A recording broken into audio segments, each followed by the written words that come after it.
প্রাকৃতিক সৌন্দর্যে ঘেরা আমাদের গাজীপুর, ঢাকা ময়মনসিংহ রোড, তেলিপাড়া কৃষ্ণচূড়া গাছের নিচ থেকে আমি আরিফুল ইসলাম আপনাদেরকে স্বাগত জানাচ্ছি।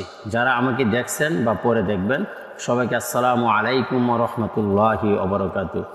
এই ভিডিও সুন্দর পরিবেশনা ও সৌন্দর্য দেখার মধ্যে আজ আমরা আমাদের নবী হযরত মুহাম্মদ সাল্লাল্লাহু আলাইহি সাল্লাম একটি হাদিস শুনব।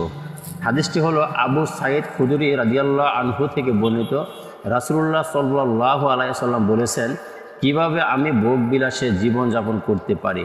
যেখানে ফুকনেওয়ালাকে বোঝানো হয়েছে ইসরাফিল আলাইহিস সালামকে। ফুকনেওয়ালা মুখে বিউগল মানে বাঁশি, মুখে বিউগল লাগিয়ে কান খাড়া করে কপাল নুয়ে আল্লাহর নির্দেশ লাভের অপেক্ষায় রয়েছে। লোকেরা বলল, হে আল্লাহ রাসূল, তাহলে আমাদের প্রতি আপনার কি নির্দেশ? তিনি বললেন, তোমরা বলো হাসবুন আল্লাহ ও নিয়ামাল ওয়াকিল, আল্লাহই আমাদের জন্য যথেষ্ট এবং তিনি সর্বোত্তম পৃষ্ঠপোষক।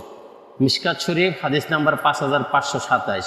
এর ব্যাখ্যা হলো, লোকেরা রাসূলুল্লাহ সাল্লাল্লাহু আলাইহি সাল্লাম এর উদ্বেগ ও অস্থিরতা দেখে অত্যন্ত বিচলিত হয়ে পড়ল এবং জিজ্ঞেস করল, হে আল্লাহ রাসূল, কিয়ামতের দিন আপনারই যদি এই অবস্থা হয়, তাহলে আমাদের মতো সাধারণ লোকের কি অবস্থা হবে?